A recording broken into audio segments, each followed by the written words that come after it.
director of the Dambulla project at that time was Professor Senaka Bandaranayake. And today, from the vantage point of history, so to speak, if you take a critical look at the decision of having a training program for mural conservators at the painted caves of Rangiri Dambulla Rajamaha Vihara, the first of such training programs in the country, at one of the most difficult to conserve mural sites in the island, this decision will turn out to be a rather curious decision. The training could have begun at Sigiriya, in one of the caves in the Boulder Garden area of Sigiriya. And Sigiriya was also under the archaeological leadership of Professor Senaka Bandaranayake. Or the training could have happened in Kandy, where there are so many temples with ancient murals. In retrospect, and counting my years of working at Dambulla, that decision, however, was a very judicious one. Very judicious one.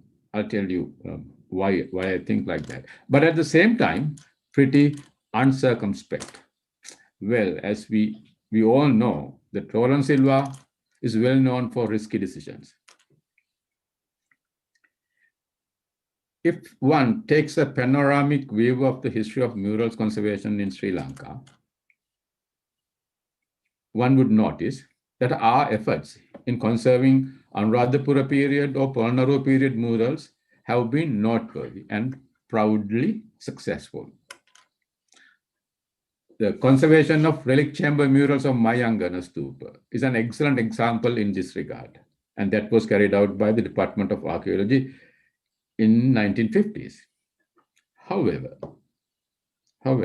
the same cannot be said regarding our conservation efforts on later period murals of the Central Kandyan School and the southern regions. There's a reason for that. Later period murals, their materials and techniques are dauntingly sensitive to water, to aqueous cleaning methods, and also to the standard chemicals used for cleaning murals as given in conservation manuals of the 1980s and 1990s. Yet, Dr. Roland Silva picked Dambulla as the training center, as the training site for us. So Dambulla Golden Rock Temple, where we were put to training, is a site with 5 painted caves that have murals executed with the materials and techniques of the 18th century Central Kandyan School of Art. As such, it was a tough place to get trained in murals conservation. Looking at our early days of working in Dambulla as novices in murals conservation, I would say that he pushed us into the deep end of murals conservation. Those days, going through the training at Dambulla was a constant struggle. And to record our frustration in a poetical manner, I would say we felt like we were losing it one day at a time. And soon the program ran into a partial crisis. The reason why the program did not become fully incapacitated was, this is the point where Roland's intuitive and ingenious thinking came into play. The reason why it didn't go totally kaput or incapacitated was, we had our guardian angel in the director of archaeology of the Dambulla project, and that was my Professor Senaka Bandaranayake. Under his guidance, under Professor Bandaranayaka's guidance, we could tweak the program. We could tweak the focus of our training program. Instead of trying to learn treatment methods on murals with chemicals, we focused on understanding the murals in terms of their materials and techniques and iconographic features for the purpose of conserving them and documenting our findings in a methodical manner. So we became experts in documenting murals for the purpose of conservation. The reason why I am emphasizing this fact is this. One may document murals for different reasons. for art history or art historical reasons or aesthetical reasons. But documenting murals for conservation requires a very different approach to the murals. And later on, having spent time in various international training programs in Europe and the USA, we realized that learning how to document murals is the first mandatory training phase that anyone who wishes to become a murals conservator should go through. Documentation is a go-through-the-mill process in murals conservation. So, this marks the first major contribution that Roland Silva, along with Senaka Bandaranayake, made into establishing the mural conservation as a specific professional field within the larger domain of heritage management. I can't emphasize enough how important and decisive this development has been in our field in Sri Lanka. I can give you one example to demonstrate the importance of this aspect in murals conservation. When the Sri Dalda Maligawa was bombed in 1998, we could take up the challenge of conserving the bomb-damaged murals without any international advice, without any international support, simply because we had mastered the art of understanding murals in their technical terms and especially and in terms of their etiological histories. So this is what this is the first contribution that Roland paved way for.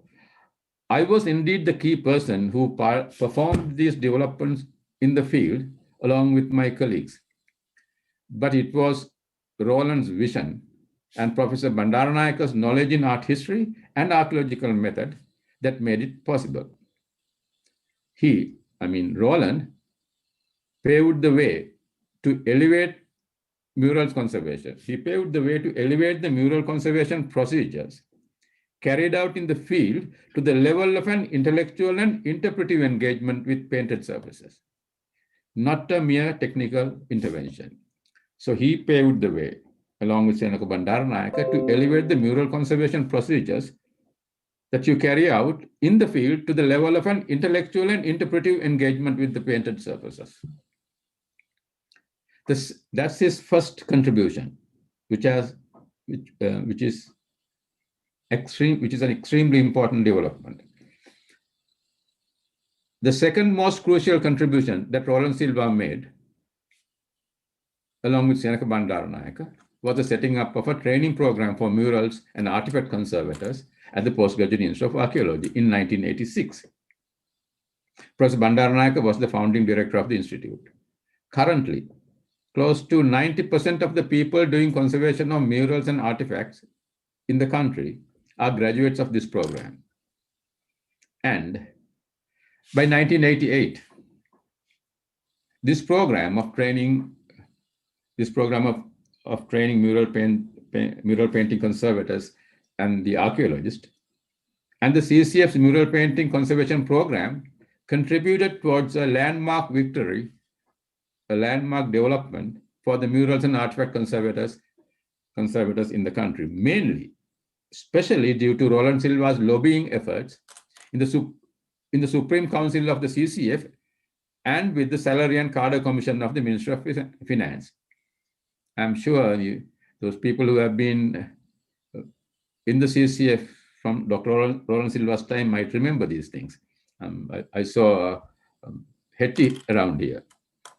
So he lobbied with the Supreme Council of the Central Cultural Fund and with the Salary and Cadre Commission of the Ministry of Finance. These are not easy, these commissions are filled with very stubborn people, but he lobbied with these people, and two new types of cadre positions titled Mural Painting Conservator and Artifact Conservator was recognized by the government of Sri Lanka.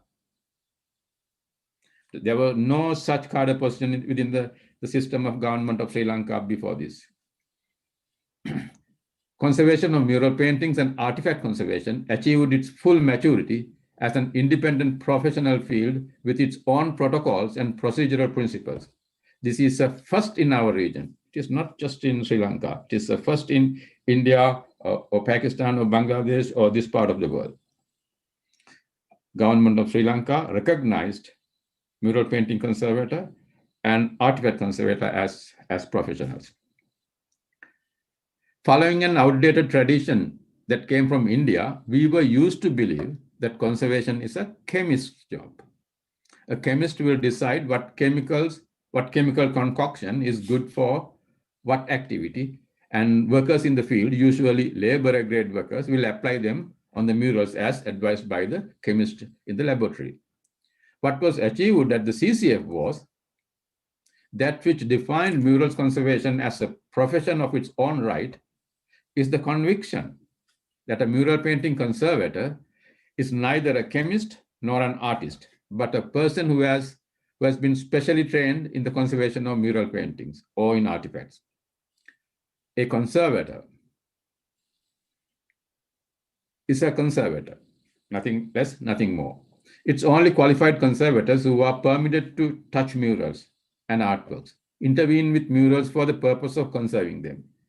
Chemists, biologists, botanists may collect samples for diagnosis of pathological conditions and propose solutions. Application of proposed solutions to the murals or artifacts can only be done by qualified, certified, trained murals conservators. This is the most remarkable contribution that Roland Silva made to the field of murals and artifact conservation in the country, in the region. Establishing the field of murals and also artifacts conservation as professional fields on their own right. And it's up to us to ensure the longevity of this remarkable achievement that Roland Silva won for us in the CCF and the Department of Archaeology. And that ends my speech. Thank you, Rubani. Thank you, Professor.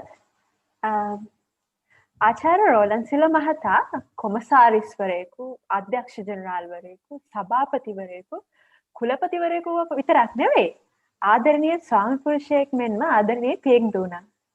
ඒ බොහෝ විට ඔබ අප නොදුටු, නොඇසූ, නොයවුණු පරිච්ඡේදයක් වෙන්න පුළුවන්.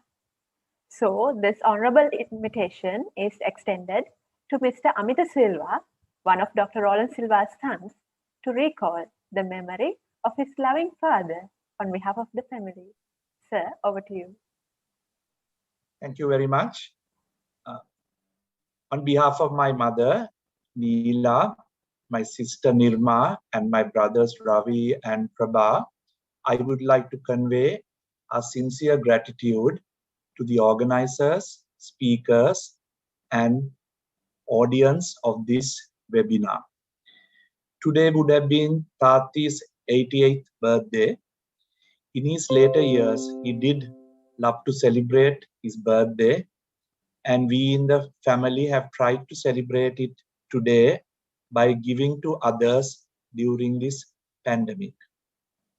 One wonders what he would have thought of this pandemic. Well, I think, knowing him, he would have not complained about the lockdowns, but rather see it as an opportunity to do more research and to write.